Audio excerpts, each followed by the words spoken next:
지난주에 제가 이 말씀을 준비하면서 좀 특별한 경험을 했었습니다.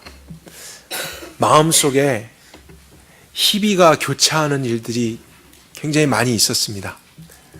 주초에는요, 오늘 본문 내용의 말씀을 저도 주일학교 때부터 많이 들어왔었고 알기 때문에 이번 주 설교 준비하기가 수월하겠구나, 이런 기쁜 마음으로 시작을 했었는데, 주중에 그 말씀을 묵상해보고 연구해보다가 내가 지금까지 이 말씀을 잘 알지 못했는가 하는 의문에서부터 부끄러움, 또 어떻게 이 설교를 해야 할까 하는 긴장감, 여러 가지 무거운 마음으로 바뀌는 경험을 했습니다.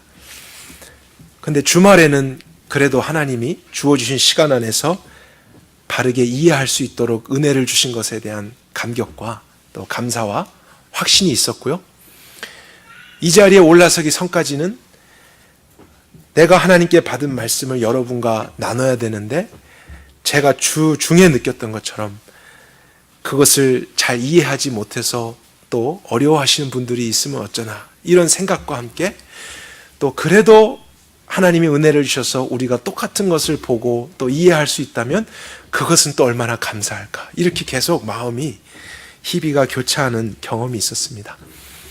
그러나 정말 모든 것은 하나님이 하실 수 있기 때문에 그분께 맡기면서 여러분과 13장에 있는 내용, 총 7개의 비유가 나옵니다. 그래서 그 부분에 대해서 나누기를 원하는데요.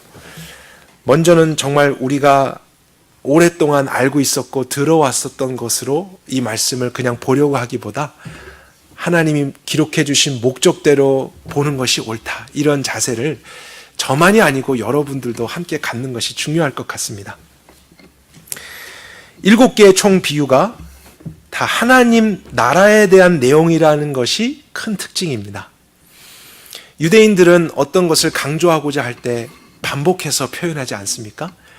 그런데 하나님의 나라가 얼마나 중요했으면요, 예수님이 친히 7번이나 반복을 해서 한 장 안에 비유로 말씀하셨을까? 우리가 이것을 한번 생각해 보기를 원한다는 것이죠. 그리고 7이라는 숫자가 성경에서는 완전성을 의미하는 상징도 가지고 있지 않습니까? 그래서 꼭 한 가지 비유다, 두 가지 비유다, 7번째 비유다, 이런 의미이기보다는 어쩌면 예수님이 강조하실 수 있는 가장 최상의, 더 이상 강조할 수 없을 만큼 이것보다 더 중요한 것은 없다, 이런 마음으로서 하나님의 나라에 대해서 설명을 해 주시고자 하는 의도가 있을 수 있다는 것입니다.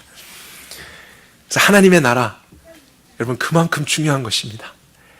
정말로 하나님의 나라가 우리에겐 필요합니다. 그리고 7가지의 비유들 모두가 긴밀한 연관성을 가지고 있기 때문에 저희들이 먼저는 전체적으로 한번 보고 이해하는 것이 필요합니다. 주보를 한번 참고하면서요, 제가 7가지 비유를 순서대로 정리해 보았는데 우리 같이 한번 전체적인 흐름을 보도록 하겠습니다. 첫 번째 비유가 씨 뿌리는 자의 비유죠. 그리고 그 후에 예수님이 왜 비유로 말씀하셨는지 그 목적에 대해서 10절부터 17절에 말씀하셨습니다. 이것이 지난주에 여러분과 나눴던 그 설교였던 것이죠. 그리고 그 후에 씨 뿌리는 자 비유에 대한 해석을 예수님이 주십니다. 모든 사람에게 주시지 않고 찾아왔던 제자들에게만 그 의미를 풀어주십니다. 그리고 두 번째 비유가 가라지에 대한 비유입니다. 그리고 세 번째가 겨자씨의 비유, 누룩의 비유. 그 다음에 한 가지 삽입된 것은 제자들이 또 찾아옵니다.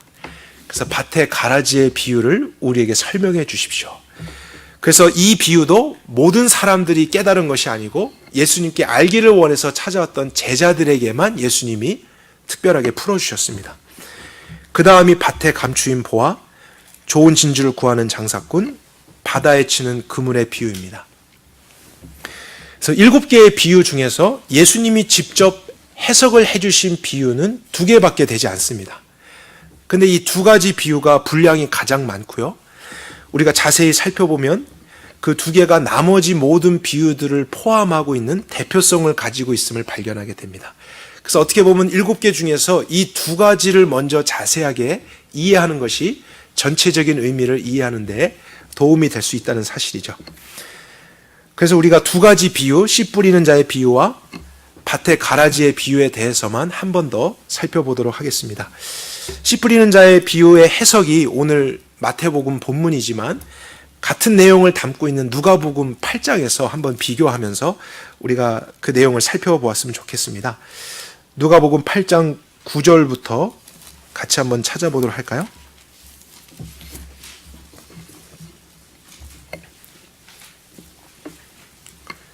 첫 번째이자 가장 대표가 되는 비유 중에 하나입니다. 9절, 제자들이 여짜오되 이 비유의 뜻이 무엇이니까 하니 예수께서 이르시되 하나님 나라의 비밀을 아는 것이 너희에게는 허락되었으나, 이렇게 하셨죠. 그러니까 이 비유의 가장 중요한 핵심이 이 땅 가운데 임한 하나님의 나라다, 이렇게 예수님이 직접 설명해 주시기 때문에 우리는 의심할 필요가 없습니다. 그러나 이 비유는 저희로 보아도 보지 못하고 들어도 깨닫지 못하게 하려 함이라. 모든 사람들이 다 하나님의 나라를 이해할 수 있는 것이 아니라는 것을 예수님이 설명하시면서 이제 비유의 뜻을 풀어주십니다. 11절, 거기에서 비유됐던 씨는 하나님의 말씀이었고 마태복음에서는 이것이 하나님 나라의 말씀이었다, 이렇게 되어 있습니다. 그래서 그냥 보통 말씀이 아니고 하나님 나라와 관련되었던 말씀이었습니다. 길가에 떨어졌다는 것은 마귀가 와서 그들로 믿어 구원을 얻지 못하게 하려고 말씀을 마음에서 빼앗는 것이다. 이제 이 구절 때문에 우리가 중요하게 보아야 한다는 것이죠. 왜냐하면 구원이라는 말이 있기 때문에 그렇습니다.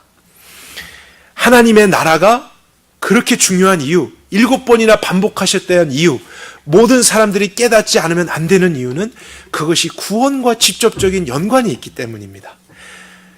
잠언의 말씀, 시편의 말씀은 혹시 모를 수도 있고 듣지 못했을 수도 있습니다. 그러나 하나님 나라에 대한 말씀을 모른다, 그것은 구원을 받지 못하는 일이 될 수도 있기 때문에 절대로 일어나서는 안 되는 것이죠. 그래서 마귀도 그 중요성을 알기 때문에 그 마음속에 뿌려졌던 구원을 주는 말씀에 대해서 빼앗아가는 일을 한다고 예수님이 설명해 주십니다. 13절, 바위에 떨어진 것은 말씀을 들었을 때 기쁨으로 받았지만 잠깐 믿다가 시험을 받으면서 배반하는 자, 넘어지는 자고, 가시떨기에 떨어졌다는 것은 똑같이 하나님의 나라의 말씀을 들었는데 세상에 대한 염려, 재물과 세상에 대한 향락 때문에 기운이 막혀서 온전하게 열매를 맺지 못하는 사람. 그리고 마지막 좋은 땅에 떨어졌다는 것은 바르고 좋은 마음으로 말씀을 지키고 인내로 결실하는 자들이다, 이렇게 비유를 풀어주셨습니다. 그러면 우리가 첫 번째 이 씨 뿌리는 자, 또 하나님의 나라, 그것을 생각을 해본다면요, 예수님이 말씀하시고자 하는 내용은 개인적인 구원의 믿음과 연관된 하나님의 나라가 있다는 것입니다. 그래서 하나님의 나라가 여기 있다 저기 있다 어디에 가서 경험하는 게 아니고요, 사람들의 마음속에 임한다라는 것을 예수님은 설명해 주신 것입니다. 그들의 마음을 밭으로 비유하셨기 때문에 그 마음속에 하나님의 나라에 대한 말씀이 들어와서 열매를 맺는가 못 맺는가, 그것이 구원을 받는가 못 맺는가의 결과로 이어진다는 사실입니다. 그러니까 먼저는 각 사람의 마음속에서 임하고 확장되는 하나님의 나라가 있다는 것을 예수님이 설명해 주셨고요. 이제 두 번째 큰 비유가 됐던 밭의 가라지의 비유, 그것도 한번 살펴보도록 하겠습니다. 이거는 마태복음 13장으로 다시 돌아가서 비유에 풀어주신 것을 같이 보도록 하겠습니다. 36절입니다. 여기서도 밭이 나오고 씨가 나오고 자란다, 이런 것이 있기 때문에 우리가 자세히 말씀을 보는 것이 필요합니다. 예수께서 무리를 보내시고 집에 들어가시니 제자들이 나와 구하여 밭의 가라지의 비유를 우리에게 말씀하여 주옵소서. 그래서 제자들만 이 비유의 뜻을 알게 되죠. 예수님이 말씀하시기를 좋은 씨를 뿌리는 자는 인자, 예수님 자신이고 밭은 세상이요, 이렇게 했습니다. 첫 번째 비유와 다르죠. 첫 번째 비유에서 밭은 사람들의 마음이었습니다. 근데 두 번째 이 큰 주제에서 밭은 세상으로 표현하셨고, 좋은 씨는 그 나라의 아들들이라 그랬습니다. 첫 번째 비유에서 씨는 하나님 나라에 대한 말씀이 씨였다면, 두 번째 이 비유에서는 하나님 나라에 속한 사람들이 씨라 그랬습니다. 하나님의 자녀가 된 자들이 세상의 씨앗으로 심겨질 것이다. 그리고 가라지는 악한 자의 아들들, 가라지를 심은 원수는 마귀다. 곧 마귀에게 속한 사람들, 세상의 사람들이 가라지로서 존재한다는 것을 말씀하시고요. 추수 때는 이 세상 끝이고 추수꾼은 천사들이다. 그래서 두 개의 중심을 이루는 비유를 각각 살펴보게 되면 하나님 나라에 대한 특징을 또 하나 발견하게 됩니다. 첫 번째는 하나님의 나라가 개인적으로 경험하는 것이다. 마음속에서 이루어지는 것이다. 그렇게 말씀하셨다면, 두 번째 비유로 우리가 얻게 되는 교훈은 하나님의 나라가 또한 사회와 세상 가운데 임하고 확장되는 것이다. 이렇게 말씀하십니다. 하나님의 나라에 속한 사람들이 세상에 심겨져서 그들로 인해서 세상 가운데 확장되어지는 것이 있기 때문에 개인만이 아니고 분명히 사회적인 개념으로서 임하게 되는 하나님의 나라가 있다는 것을 예수님이 설명해 주셨습니다. 그 큰 비유들을 이제 보충하기 위해서 사용된 것이 작은 비유들이었습니다. 겨자씨 비유, 누룩의 비유. 이것은 하나님의 나라가 작은 것인 것 같았지만 크게 확장된다. 이런 확장성에 대해서 강조하시기 위해서 두 가지를 말씀하셨고, 밭에 감추어진 보화와 값비싼 진주에 대한 비유는 하나님 나라의 가치, 밸류에 대해서 강조하시기 위해서 똑같은 것을 두 번이나 반복해서 말씀하십니다. 그리고 마지막에 있었던 그물 비유는 이 땅에 임한 하나님 나라에 속했던 사람들이 마지막 종말의 때에 예수님께서 영원한 안식으로 옮겨가시는 일이 있을 것이고, 그때까지 세상으로 남아있었던 사람들은 하나님이 영원한 심판을 주실 것이다. 이렇게 하나님 나라의 마지막에 대한 의미를 담고 있습니다.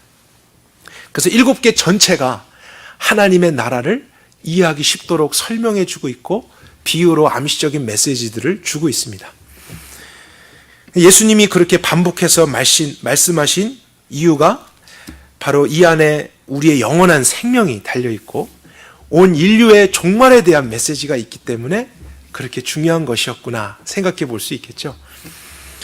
그리고 지난 시간 예수님의 비유로 말씀하신 목적을 우리가 다시 상고해 본다면요, 그렇게 중요한 내용을 담고 있는 구원의 메시지이지만 이것이 하나님의 거룩성에서부터 출발한 구원이기 때문에 아무에게나 아무렇게나 주어질 수는 없는 것입니다. 그래서 비유를 통해서 걸러집니다. 관심이 없는 사람들은 여전히 세상으로 남아있고, 또 그 가운데서 심령이 가난한 자들에게만 그 나라의 비밀이 알려지게 될 것에 대해서 예수님이 설명해 주신 것이죠. 비유가 기록된 순서에도 큰 메시지가 있다는 것을 우리가 깨달아야 됩니다. 첫 번째, 하나님의 나라는 개인적으로 임하는 것이다. 여기에서부터 출발입니다. 하나님의 나라가 갑자기 어느 날 한 공동체 어떤 지역에 임하는 것이 아니고, 먼저는 모든 사람들이 마음에서부터 경험하게 되는 것이 하나님의 나라가 돼야 됩니다. 왜 그럴까요? 왜냐하면 세상이라고 하는 것이 사실은 우리 마음 속에 들어왔기 때문이죠. 우리의 마음이 죄로부터 오염됐기 때문에 하나님 나라가 돼야 될 곳은 사실 우리의 마음에서부터 시작돼야 됩니다. 우리의 세속적인 가치관, 세속적인 문화와 생각, 우리의 자아가 바뀌지 않는데 어떻게 하나님의 나라의 삶을 살 수 있겠습니까? 로마서 12장 말씀처럼 마음이 먼저 변해야 그가 하나님의 선하시고 기뻐하시고 온전하신 뜻이 무엇인지를 분별할 수 있게 되겠죠. 그런 지각이 바뀌고 가치관이 바뀌게 될 때 그 나라 안에서 사는 삶이 가능해지는 것입니다. 그래서 하나님의 나라는 반드시 여러분, 우리 자신의 각자에서부터 시작되는, 경험되어져야 하는 것입니다. 말씀을 통해서 내 삶에 갑자기 임한 하나님의 그 나라, 내 생각이 바뀌었고 내 말이 바뀌고 내 중심이 바뀌는 것을 30배, 60배, 100배의 경험이 있어야 한다는 거예요. 그것이 우리에게 이루신 하나님의 구원이라는 사실입니다. 그리고 두 번째는 개인에서부터 시작해서 그것이 점점 세상과 사회로까지 나가게 되는 것이 하나님의 나라라고 하는 사실이죠. 하나님의 나라는 절대로 개인의 구원에만 머물러 있지 않는다는 사실입니다. 하나님은 저 사람이 구원받는다, 이 사람이 구원받는다, 그런 개인적인 일들만을 위해서 예수님을 보내신 것이 아니라요, 사실은 이 온 우주 만물이 하나님께서 창조하신 것이었잖아요. 근데 그것이 무너졌습니다. 깨어졌습니다. 그래서 하나님은 하나님의 사람들을 통해서, 하나님의 나라가 된 자들을 통해서 그 나라의 원형을 회복하시는 일을 세계와 열방 가운데 하신다는 것이죠. 그러한 목적으로서 부름을 받은 자들이 구원을 받은 사람들입니다. 근데 이런 동일한 개념이 구약 말씀에도 있습니다. 그것이 가나안 땅을 이스라엘이 정복한다, 이렇게 표현이 되었습니다. 세상을 상징하는 가나안 땅에 하나님의 나라를 상징하는 이스라엘이 들어가지 않습니까? 근데 가나안 땅은 주인이 있는 땅이에요. 그들만의 법이 있고 문화가 있고 삶이 있습니다. 그런데 새로운 법과 새로운 믿음을 가진, 새로운 가치관을 가진 사람들이 그 땅에 침투해서 들어옵니다. 그리고 전쟁을 해서 영토를 확장해서 결국에는 가나안이 이스라엘이 되는 거잖아요. 물론 천국에 가면은 전쟁은 없을 것입니다. 왜냐하면 천국은 죄가 없는 것이고 하나님의 나라가 완성된 것이기 때문에 영원한 안식이 있을 뿐입니다. 그런데 이 세상 가운데 임한 하나님의 나라는 두 나라의 충돌이 일어날 수밖에 없기 때문에, 가치관의 충돌이 일어날 수밖에 없기 때문에 전쟁이 있다는 거예요. 그래서 하나님 나라의 백성의 삶 속에 그러한 운명이 있을 수밖에 없는 것입니다. 내가 하나님의 나라라면 이 세상이 나를 미워할 수밖에 없고 또 그 나라와 부딪히는 삶이 있을 수밖에 없습니다. 그래서 개인에서부터 시작돼서 결국엔 우리의 가정이 하나님의 나라가 되는 것이고요, 여러분이 속한 일하는 일터가 하나님의 나라가 되는 것입니다. 그리고 이 사회가 그 하나님의 나라 백성을 통해서 하나님의 나라로 확장되는 것이고, 이 시대가 그렇게 되어야 하는 것입니다. 그러니까 정말로 그리스도인이라면, 이런 하나님의 나라의 관점을 가지고 사는 사람들이라면 그들의 관심이 개인과 지역 교회 사역에만 머물러 있어서는 안 됩니다. 우리는 이 시대를 하나님의 나라의 관점으로 볼 줄 알아야 됩니다. 정치, 경제, 사회, 문화, 예술, 교육 모든 부분에서 하나님의 통치가 보여야 됩니다. 그리고 그런 것을 대항해서 세상이 어떻게 침범해 오고 있는가, 어떻게 공격하고 있는가, 어떻게 법으로, 문화로 그 하나님의 사람들을 넘어지고 유혹하고 있는가, 그런 것이 눈에 보일 줄 알아야 우린 정말로 하나님의 나라를 아는 사람들입니다. 그리고 그 가운데서 분별력을 가지고 하나님의 나라를 같이 연합해서 지켜가고 확장하고 사람들에게 소개하고, 그들도 결국 세상에서부터 하나님의 나라로 올 수 있도록 돕는 역할이 하나님의 나라의 백성의 삶이 되어야 하는 것이죠. 그래서 이것이 13장 전체 그림을 통해서 우리가 살펴볼 수 있는 하나님의 나라입니다. 개인의 마음에서부터 시작해서 이 사회 전반적인 영역에 이르기까지 하나님은 그런 하나님의 나라를 세워가실 것이고, 결국 여러분들을 하나님 나라의 씨앗으로 또 이 세상 가운데서 그렇게 확장시켜 가실 것입니다. 우린 참 특별한 사람들입니다. 그리고 이제 남은 시간과 다음 시간에 걸쳐서는요, 7가지의 비유들을 조금씩 더 자세하게 살펴보려고 합니다. 아마 오늘은 첫 번째 비유밖에는 다루지 못할 것 같은데 다음 주 1시간 더 우리가 13장을 살펴보도록 하겠습니다. 첫 번째 비유, 우리 다시 한번 생각해 보도록 할까요? 첫 번째이기도 하고 또 시작이기도 하기 때문에 굉장히 중요한 의미가 있을 수 있습니다. 근데 이 비유를 이해하는데 가장 중요한 것은 무엇보다도 제목을 바르게 아는 것입니다. 제가 제일 고민했던 부분이 바로 이 부분이었어요. 왜 예수님께서 이 비유를 밭의 비유라고 말씀하시지 않고 씨 뿌리는 자의 비유다 이렇게 말씀을 하셨을까? 예수님이 직접 그렇게 타이틀을 만드셨습니다. 그렇다면 우리가 생각해야 될 것은 예수님이 강조하시고자 하는 내용이 밭에 있는 것이 아니고 씨 뿌리는 자에게 있는 것이 아닐까? 그렇게 관점을 가져보는 것이죠. 그런데 많은 경우에는 우리가 이 비유를 생각하면서 길가와 돌밭과 또 가시밭과 좋은 밭이 무엇이고 그 특징에 대해서만 관심을 가졌었습니다. 그리고 내 마음의 밭은 무엇일까? 이렇게 묵상하면서 내 마음이 길가 같구나, 돌밭 같구나, 가시밭 같구나, 좋은 밭이 돼야 되는데 어떻게 하면 좋을까? 그래서 우리가 많은 적용들도 하지 않았습니까? 기도를 더 많이 해야겠구나, 말씀을 더 봐야겠구나, TV를 보지 말고 세상을 사랑하면 안 되겠구나, 주님 좋은 마음의 밭이 되길 원합니다. 우리가 이런 개인적인 생각들도 해볼 수 있지만, 그러나 이런 반응이 이 비유를 주신 예수님의 목적은 아닐 수 있다는 사실입니다. 그것이 틀린 것은 아니지만요, 핵심은 아닐 수 있다는 거예요. 그래서 예수님의 의도를 바르게 이해하기 위해서 조금 더 신중하게 말씀을 살펴보는 것이 필요합니다. 먼저 예수님께서 마음이 좋은 밭이 되어야 한다고 가르치기 위해서 이 비유를 주신 것이 아니라는 증거가 문맥 속에 있습니다. 그것이 무엇이냐면 이 비유의 해석을 주시는 대상이 누군지를 보면 알 수 있죠. 이 비유는 아무나에게나 허락되지 않았고 이미 좋은 마음을 가지고 예수님께 찾아온 제자들에게 말씀하신 거였습니다. 그러니까 가시밭 같은 사람들, 돌밭 같은 사람들은 오지도 않았습니다. 그러니까 이미 좋은 마음을 가지고 있는 사람들에게 또다시 회개하라, 세상을 사랑하지 말아라, 그렇게 설명하실 필요가 없다는 것이죠. 오히려 예수님은 그들에게 뿌려진 씨가 무엇이고 예수님이 그들에게 하신 일이 무엇인지를 설명해 주고자 했던 것입니다. 그래서 씨 뿌리는 자의 비유가 되는 것이죠. 그런 관점으로 우리가 18절부터 다시 한번 빠르게 살펴보면요, 너희는 씨 뿌리는 자의 이 비유를 들으라.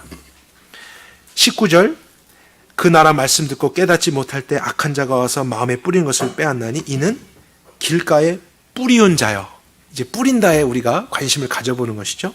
그리고 돌밭에 뿌려졌다. 22절, 가시떨기에 뿌려졌다.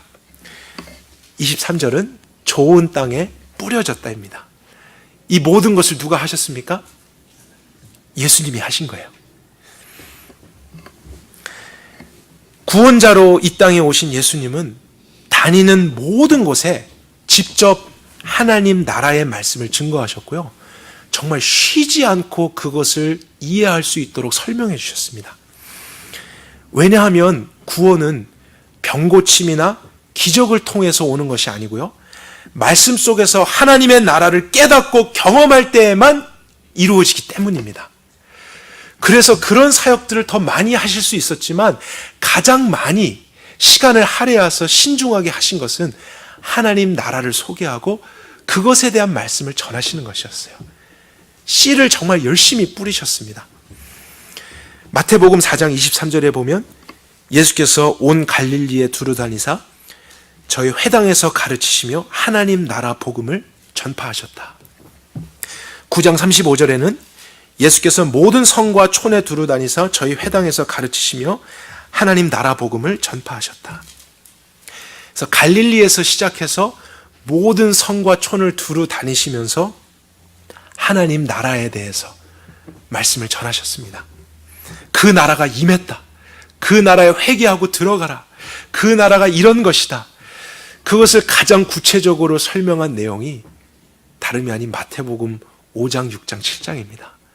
산에서 말씀하신 그 설교, 오늘 우리가 주보에서도 읽었던 교동문, 그 내용만을 봐도요, 심령이 가난한 자는 복이 있나니 하나님의 나라가 저희 것이다. 그래서 그 모든 하나님의 나라에 대해서 말씀으로 선포해 주신 것이죠. 그런데 문제가 무엇입니까? 정말로 많은 사람들이 예수님께 직접 그 말씀을 들었는데 변하지 않습니다. 그리고 여전히 자기가 원하는 것 때문에 예수님 찾아옵니다. 많은 시간 동안 사역을 하셨지만 제자는 여전히 소수입니다. 대부분은 구원이나 하나님 나라에 관심을 갖지 않고 있습니다. 왜 그런 일이 있을까요?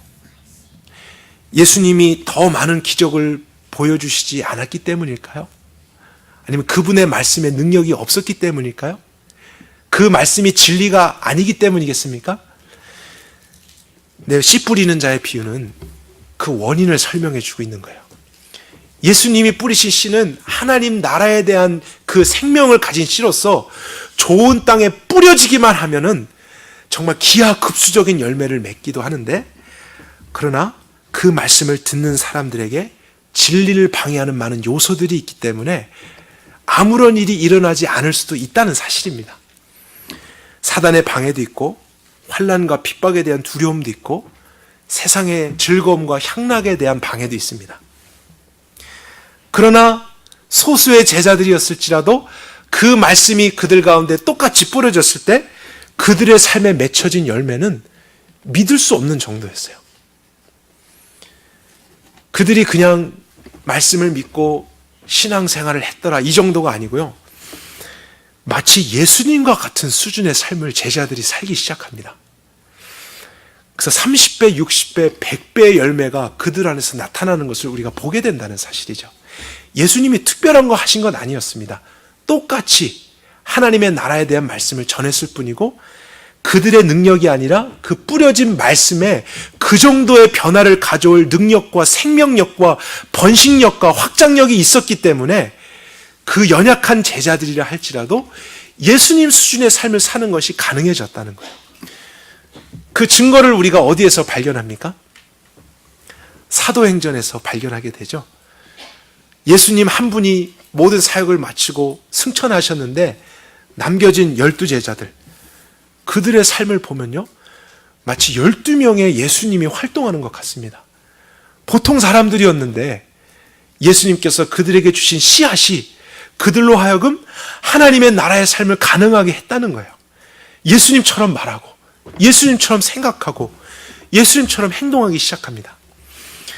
그리고 그들로 말미암아 이제 시작된 초대교회, 그들도 똑같이 연약한 자들이었지만 그들에게 뿌려진 동일한 씨앗은 그 세상을 두려워하지 않고요, 그들도 예수님처럼 살아가게 되는 놀라운 삶을 경험하게 됩니다. 이 모든 것들의 원인이 어디 있는가? 좋은 밭에 있는 것이 아니라는 거예요. 밭 자체는 생명이 없습니다. 그러한 삶을 살아낼 능력이 없습니다. 그런데 그 밭에 예수님이 뿌린 씨앗이 그렇게 놀라운 생명을 살 수 있게 하는 능력을 가진 씨앗이었기 때문에 예수님은 3년 반을 살아가시는 동안 그 씨를 계속해서 가장 많은 곳에 뿌리셨다는 것이죠. 사람들이 무시하고 조롱하고 비방해도 예수님이 포기하시지 않은 이유가 그것이었습니다. 다른 사역보다도 어떤 것보다도 하나님 나라의 비밀을 열심히 설명하시고자 했던 이유도 바로 그것이었습니다. 때로는 열매가 없는 것처럼 보일 수 있지만 좋은 마음을 갖춘 밭을 만나기만 하면 그것은 30배, 60배, 100배의 열매를 맺으며 기쁨과 능력을 나타내고 확장된다. 그래서 예수님은 그 씨 뿌리는 자의 비유를 통해서요, 예수님께 나왔던 제자들이 그들에게 일어난 변화를 이해하기를 바라셨던 거예요. 하나님 나라의 말씀이라는 것은 너희들 안에 겨자씨같이 들어왔을지라도 그것이 놀랍게 자라나서 다른 사람에게까지 영향을 줄 수 있는 힘을 가지고 있다. 내가 너희들이 한 것이 무엇인지를 이해해야 된다. 그리고 하나님의 나라라는 것은 작은 누룩처럼 들어왔을지라도 너의 인생 전체를 부풀게 할 번식력과 확장력이 있다. 그러더니 너희들이 앞으로 더 놀랍게 하나님의 나라를 경험하게 될 것이다. 너희들 한 사람만의 구원이 아니고 이제 나는 너희들을 이 세상 가운데 심을 것이다. 그리고 너희들에게 뿌렸던 그 씨가 너희들로 말미암아 또한 확장될 것이다. 그러면서 이제 제자들을 예수님은 파송한다는 사실이죠. 그래서 우리가 이 비유를 씨 뿌리는 자의 비유로 생각해 볼 때 그 강조점이 이렇게 달라진다는 것을 보게 됩니다. 내가 그 마음을 어떻게 갖는가 이런 것보다는 정말 하나님이 하신 그 놀라운 일이 무엇인가 하는 사실이죠. 그리고 우리에게 다른 많은 것이 더 필요 없다는 것입니다. 하나님 나라에 대한 바른 깨달음과 이해가 우리 속에서 정말 믿어지고 그 말씀이 들어왔다면 그 말씀 속에서 우리의 능력을 넘어서는 하나님의 생명이 나타나게 된다는 사실입니다.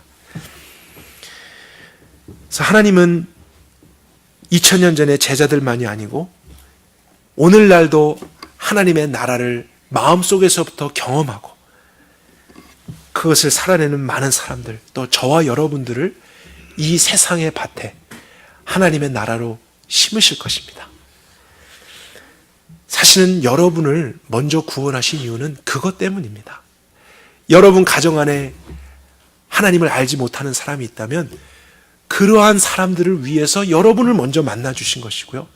여러분 직장 안에 여전히 세상의 원리가 있다면 사실 여러분을 그곳에 보내신 이유도 거기에 있는 것입니다. 우리가 달라스와 이 텍사스와 미국의 이 시대에 살고 있다면 우리의 존재의 목적도 하나님의 나라를 이 땅 가운데서 실현하는 것입니다. 만약에 그것이 아니라면요, 하나님은 구원하신 후에 우리를 그냥 천국에 데려가시면 됩니다. 그러나 하나님의 목적은 세상이라고 하는 밭에 여전히 어두운 뿐인 이곳에 빛의 아들들을, 천국을 심으셔서 그들로 하여금 많은 사람들에게 이것을 함께 나누도록 하시는 목적을 가지고 한 사람 한 사람에게 먼저 씨를 뿌리신 것이죠. 그렇기 때문에 저와 여러분이 하나님 나라가 돼서 가장 많이 해야 될 것이 무엇이겠는가? 그것은 단순한 교회 출석이 아니라는 것입니다. 교회 사역을 함께 참여해서 봉사하는 그런 것이 가장 중요한 것이 아닙니다. 내가 하나님 나라가 되었다면, 그리고 하나님의 나라로 이 세상을 살아간다면 섬김도 좋지만 가장 시급하고 중요한 것은 우리가 삶의 현장에서 누구를 만나든지 어떠한 밭을 만나든지요, 하나님 나라의 구원의 말씀을 씨로 뿌리는 것이 제일 중요한 것입니다. 그 씨가 사람들 안에 심겨지지 않으면 그들의 삶에는 변화가 일어날 수 없습니다. 다른 씨앗, 또 다른 말씀으로는 그 정도의 변화를 경험할 수가 없습니다. 우리 13장 20절 다시 한번 보겠습니다. 돌밭에 대한 비유를 볼까요?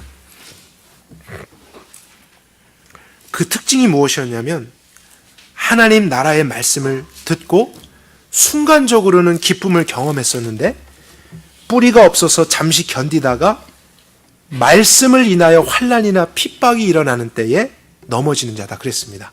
그럼 여기서 환난과 어려움을 당한다는 것은 그냥 우리 삶에서 일어나는 고통을 이야기하는 것이 아니고 하나님 나라에 대한 말씀 때문에 당하는 환난이죠. 그러니까 세상을 살아가는데 하나님의 나라를 깨달아서 그 나라를 경험해 보려고 하다가 여전히 세상에 대한 두려움과 환난을 경험한 나머지 하나님의 나라를 버리고 여전히 세상을 선택하게 될 수 있는 사람들에게 해당되는 말씀입니다. 그런데 이런 사람들에게 우리가 뿌려야 될 씨가 무엇이냐면 하나님의 나라라는 거예요. 그런 것을 우리는 알 수 없지만 모든 사람들에게 우리는 그 관점을 전해야 됩니다. 우리가 두려워야 될 것은 이 세상이 아닙니다. 이 세상은 반드시 마지막에 심판당할 것입니다. 오히려 우리가 정말 두려워야 될 것은 영원한 하나님의 심판이 있다는 것이고, 그래서 이 세상에 잠깐 그런 환난과 핍박이 있을지라도 그 나라에 속한 사람들에게는 하나님이 주신 참된 위로와 구원이 영원토록 있을 것입니다. 이러한 하나님의 나라의 관점의 구원과 그 메시지를 전할 때에 혹시 마음이 좋은 사람이 있었다면 그들 안에서 우리가 상상하는 것 이상의 열매들이 맺어질 수 있다는 거예요. 그런데 그냥 예수님 믿고 죽은 후에 천국 가십시오, 이런 복음과 이 정도의 메시지만을 가지고서는 그것을 이겨낼 수 없습니다. 하나님의 나라 경험할 수 없습니다. 여전히 세상처럼 살면서 그냥 종교만 바뀔 수는 있다는 것이죠. 그러나 정말로 그 사람 가운데 하나님이 이루시고자 하는 목적과 구원이 이루어지기를 바란다면 하나님 나라의 비밀이 풀어져야 된다는 사실입니다. 저와 여러분도 다른 것이 아닌 이 말씀을 전하도록 힘써야 된다는 사실이죠. 또 하나 22절 가시떨기도 볼까요? 그들은 어떤 사람들이었냐면 말씀을 들었지만 이 말씀도 하나님 나라에 대한 말씀을 의미하는 것이죠. 아무 말씀이 아닙니다. 근데 세상에 대한 염려, 재리, 즐거움, 향락, 기쁨이 있기 때문에 하나님의 나라보다는 여전히 세상을 붙잡고 세상 가운데 머물고 싶은 그런 사람들의 유형입니다. 그런데 이러한 사람들이 혹시 있을지라도 우리가 전해야 되는 복음은 무엇이냐면, 여러분, 정말 이 세상에 있는 기쁨과 비교할 수 없는 참된 기쁨이 하나님 나라 안에 있습니다. 신령하고 거룩한 즐거움이 하나님 나라 안에 있습니다. 밭에 감춰진 보화 같습니다. 그래서 그것을 발견한다면요, 우리는 기쁨으로 그 밭을 팔아서까지 하나님의 나라를 소유하려고 할 것입니다. 우리가 그 관점의 메시지를 전할 때에 그 말씀의 능력이 그들의 삶에서 할 수 없는 것을 하게 한다는 것이죠. 이런 하나님의 나라를 알지 못한 채 어떻게 사람들이 세상의 즐거움을 버릴 수 있습니까? 어떻게 죄를 이길 수 있을까요? 그것보다 더 우리의 마음을 만족시킬 수 있고 감동시킬 수 있고 지켜줄 수 있고 온전케 할 수 있는 그 진리가 들어올 때에만, 그 실체가 믿어질 때에만, 이 땅 가운데 임한 하나님의 나라를 정말 경험할 때에만 가능할 수 있는 건 아니겠습니까? 그래서 다른 말씀으로는 안 됩니다. 30배, 60배, 100배의 열매를 맺을 수 있는 유일한 열매, 유일한 씨앗, 하나님의 나라의 말씀으로만 사람들이 거듭날 수 있고 온전케 될 수 있고 이 세상 안에서 하나님의 나라를 살며 마지막에 하나님의 심판대 앞에서도 영원한 안식으로 들어갈 수 있는 것입니다. 그러나 기억하십시오. 우리가 하나님의 나라를 이제 그러한 중심을 가지고 전하게 될 때, 개인적으로든지 사역적으로든지 전하게 될 때 우리의 눈앞에 아무런 일이 일어나지 않을 수도 있습니다. 이제 그것이 오늘 비유에서도 우리가 이해해야 되는 부분이죠. 우리도 씨 뿌리는 자로서 부름을 받고 그 생명의 말씀을 전할 텐데 그래도 아무런 일이 일어나지 않는다. 그때 사람들은 성급하게 다른 것을 시도하려고 한다는 것입니다. 그러나 그래서는 안 되고요. 우리는 계속 씨 뿌리는 자가 돼야 한다는 것이죠. 다른 씨앗이 말고요. 우리의 진정성이 부족해서 변화가 일어나지 않는 것이 아닙니다. 이 말씀이 능력이 없어서가 아니고 어쩌면 그 말씀을 듣는 사람들의 마음과 심령 가운데 그것을 방해하는 여러 가지 요소가 우리 눈엔 보이지 않아도 있을 수 있다는 거예요. 그것을 알지 못해도 우리는 뿌려야 됩니다. 겉으로 보고 이 사람은 돌박 같으니까 안 되겠다, 뿌리지 않고, 이 사람은 마음이 좋은 것 같으니까 뿌려야겠다, 이렇게 하면 안 됩니다. 우리의 해야 될 충성은 그러한 마음의 변화, 우리가 볼 수 없는 것은 하나님께 맡기고 생명을 가진, 확장력을 가진 하나님 나라의 비밀을 뿌리는 것입니다. 전하는 것입니다. 그러한 메시지를 우리 입술로 삶으로 나타내는 것입니다. 그럴 때 혹시 하나님이 좋은 마음의 밭을 만나게 하시면 그 사람의 삶이 그냥 전도되어져서 교회에 와서 예배를 드리는 정도가 아니고요, 그들도 예수님처럼 살아가게 되는 변화를 경험할 수 있다는 것입니다. 이 땅 가운데서 정말로 확신 속에 하나님의 영광을 위해서 살게 되고 세상을 이기게 되고 또 하나의 하나님의 나라로서 다른 사람들에게 그런 일을 할 수 있게 되는 제자가 될 수 있는 것, 다른 방법이 없습니다. 하나님의 나라를 그들이 정말 경험하는 것 외에는 없고요, 우리가 전하지 않으면 누구도 그것을 경험할 수 없습니다. 그래서 우리가 시대가 아무리 어둡고 악하다고 해도요, 하나님 나라에 대한 소망을 잃으면 안 됩니다. 예수님도 그래서 아시기 때문에 계속해서 씨를 뿌리신 것이죠. 하나님 나라 말씀 외에는 이 세상에 참된 구원을 할 수 있는 길이 없기 때문에 우리는 그것을 어떠한 방법으로든지 때를 얻든지 못 얻든지 증거하는 삶을 살아야 합니다. 다시 한번 기억합시다. 예수님이 말씀하신 비유는 밭의 비유가 아닙니다. 씨 뿌리는 자의 비유입니다. 하나님의 나라는 밭이 아니고 씨에서부터 시작합니다. 그 씨가 뿌려지지 않으면 하나님의 나라 볼 수 없습니다. 그 사람은 경험할 수 없어요. 저와 여러분이 그 역할을 하지 않으면 이 세상은 여전히 세상으로 살아갈 것입니다. 아무리 많은 교회가 들어선다 해도요, 아무리 많은 사역들을 활발하게 해도 중심 가운데 하나님의 나라를 소개하고 그 복음을 전하지 않으면 사람들은 궁극적인 변화를 경험할 수 없을 것입니다. 일어나십시오. 여러분 꼭 그 진리의 말씀을 선포하십시오. 여러분의 가정에서 자녀들에게, 부모 형제들에게, 그들이 혹시 지금 변하지 않는다 해도요, 포기하지 마시고 계속 씨를 뿌리십시오. 마음의 변화는 하나님이 일으키십니다. 그러나 하나님이 마음 변화시켜 주셔도 여러분이 전하지 않으면 그들은 계속 세상으로 살 것입니다. 꼭 기억하십시오. 하나님의 나라는 그 생명을 가진 씨에서부터 시작되고 그 씨는 다른 것이 아닌 하나님의 말씀입니다. 저와 여러분을 통해서 오늘도 이 땅 가운데 그런 놀라운 일을 확장해 가실 하나님을 찬양하고 우리가 그런 책임 가운데 하나님이 보내신 곳에서 하나님의 나라의 삶을 계속해서 살아갈 수 있기를 원합니다. 함께 기도하겠습니다.